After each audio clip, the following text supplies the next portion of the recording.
You should be Beer Jesus, Right. and turn Turn these beer beers into other beers. Turns beer into more beer. It's pretty amazing. I can only turn beer into fish or loaves.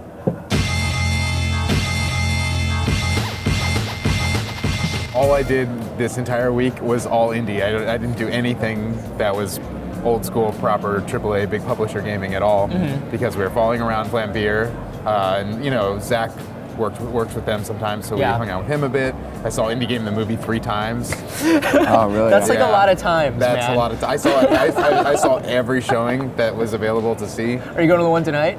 No. Is there one tonight? There's one tonight. Oh my lord. 4 times? What? Come on. No, 3 That's is crazy. 3 is totally okay. But 4, no. What else did I do? Okay, so basically I stood at the IGF booth the entire time. Yeah. And those games are great. I mean, they are great. They've been great for years. It hasn't changed. It's still the place where I feel like this show, the expo floor specifically, which is just not very interesting for gamers. It's like if you want to go and look at tech demos, if you are a developer, I mean, that's what it's geared towards. You go to like the Sony booth and play some new Vita games and look at some of their PSN titles, that sort of thing, and they always have some cool tech demos that are interesting to gamers rather than devs, I think. But if you actually just want to go see some new cool games, the IGF Pavilion is the place to go. I think so, yeah. There was a lot of great stuff. I mean, obviously it was all about kind of Phil.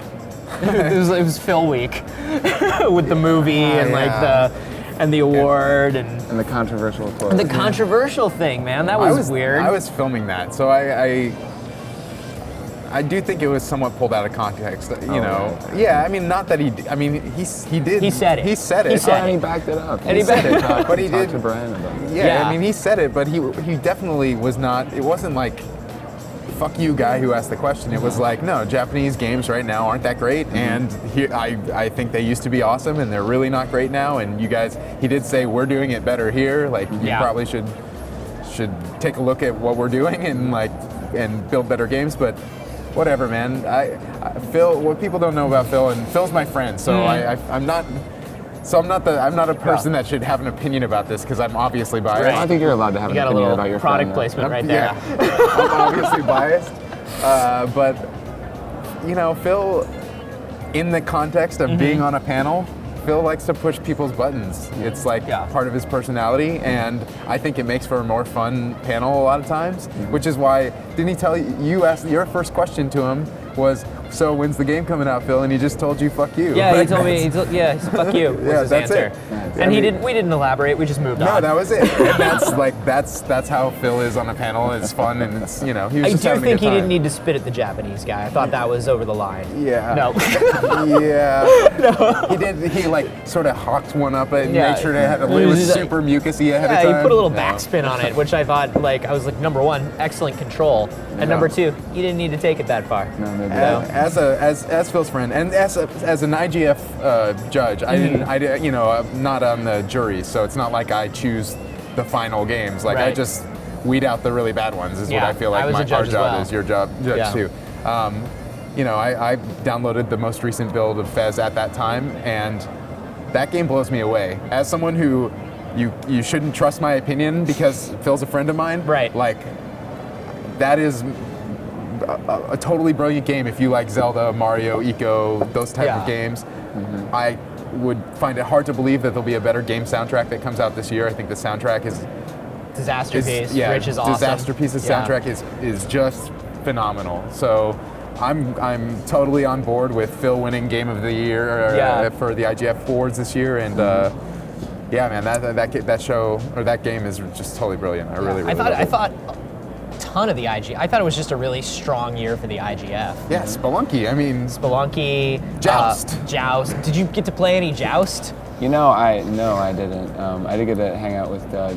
He made up a game for us backstage, a version of Tic-Tac-Toe that he played with Steven. That was a lot of fun. Oh, really? Yeah, that guy's great. He's he kind of pushes buttons. He has really good energy, but he's also pretty aggressive. I like totally. That. Oh yeah. Well, I just love the idea of these dudes who are trying to create. They like video games, but they're trying to create the new electronic toys and the new interactive experiences. It's about play more than games, right? Yeah. Video games. Because a lot of video games now are not about play.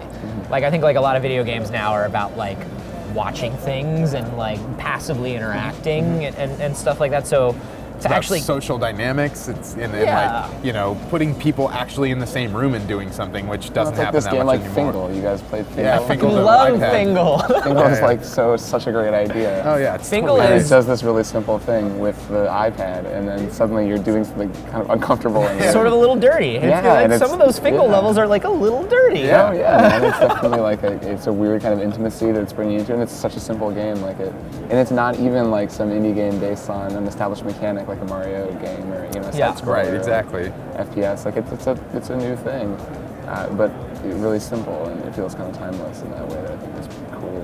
What else did you kind of see that you were into? Let me think. Well, I know you liked Dyad, and I'm gonna go I see. love Dyad. So I'm gonna go I see really Dyad need to after go play this. that. Everyone I know who's seen this game says that it's awesome. It's like music. It's a lot of things that I really like. If you, I mean, obviously, it's drawing a lot of comparisons to things like Rez and to Wipeout and to Tempest. To me, it's the most like. Did you guys ever play a game called Nitrous Oxide? Yeah. For the PS1. N2O is what Yeah, it was N2O. for. Yeah, that And game. it was I never like played it, but I know It the was game. like a tunnel running game with like a Crystal Method soundtrack. Yes. Yep. Dyad is the most like that. Okay, but you nice. know, like there's that thing where when you're playing a game and it's just a little too much, but you've still got a hold of it, and there's like just a little too much going on the screen, and there's a little too much around, but it's like that good feeling where you're almost out of control. Yeah. That's a fine line right there. It's a really fine line, and Dyad just rides it. Really? Just Good. rides it all the way through. Have you played Sound Shapes? This game? I didn't get a chance to try it, and I'm finally to the freaking point cool. where I just am ready for it to come out, and I actually yeah. don't even want to see it before then. It's wild. Did you get a I chance did. with it? It's funny, I'm noticing this thing, and I read a lot about music, and there are so many guys like indies that are making games that are musical. Oh, Yeah. totally. And they're not music games like Rock Band. As cool as Rock Band is, they're Yeah. not matching games. Like they're games that are musical experiences. Yep. Sound Shapes is wicked cool. I mean, Yeah. it's like a platformer that takes place inside of a like step sequencer, basically. Yeah. So you're hitting different points in the sequencer and like causing the music to grow and evolve. And then you can make your own levels, so you can make compositions, but then you play through them. It's a trip, and the music's really, really good. I could imagine somebody taking, their Vita on stage, plugging it in, and Yeah, like doing that, absolutely. like performing using Sound Shapes, with a band or something. Yeah, that'd be great. I just love that this is like a year where all the ideas are silly. Like, There are, like there's just so many silly things did going on. you see Storyteller? No, what is That storytelling? was they had it at the IGF, and it was he just demoed it at the Oh Experimental yeah, Games yeah, Festival. yeah. That's Where it's like a that's- contextual Yes. like comic, and you tell different stories. It's like Scribble Knots, Yeah. except with story. Like you have a bunch of characters, and then you put them in a scene, and it figures out what's going on. Like That's you'll put a awesome. guy in, and then a girl, and then they fall in love. And then if in the next scene you put him in alone, it'll be like he's brokenhearted because she left. But if you put like her and another guy in there, it'll be like she fell in love with this other guy and then left him. And then if you put a gravestone, it's like he dies, but depending on who's not there. But then it gets really complicated, and it gives you these challenges to tell stories using flashbacks, and like it's basically static screens where the action happens in between, and it's what you don't see. Yeah. It was wild. Like it was so That's it was brilliant, so actually. cool, but and That's so goofy and awesome. funny and Yeah. like really really It's like neat. visual video game Mad Libs or something like Yeah, that. yeah, it's like, and it's got that That's kind so of great. Scribble Knots like thing. Like you could do a million things with it. I just love that this stuff is just out there and also just catching on so much. Like especially with the awards this year, where it was like you went to the IGF Awards, and then if you sat through the Choice Awards, it was almost like you were sitting through the IGF Awards. Yeah, I know, right? It was like equally I love that. distributed. I love that. It's almost like if you win an IGF award this year, then next year you're going to be up for a Game Developer's Choice Award and win there. It's funny because so last year was when Minecraft won Right. a whole ton of stuff, and that was this kind of, and Fez was kind of the game to beat. Like it was the dominating Yeah. game this year. But it wasn't quite like Minecraft really won a whole lot of stuff last year. This year there were more different games winning, so it just felt like we were seeing a lot more games like up there, which was neat. Yeah, for the Seamus McNally Prize, I thought it really was between three games. In just my personal opinion, I thought it's Spelunky, Fez, Joust. Like those are the three super interesting games this year. And they ended up giving Spelunky excellence in design. Yeah.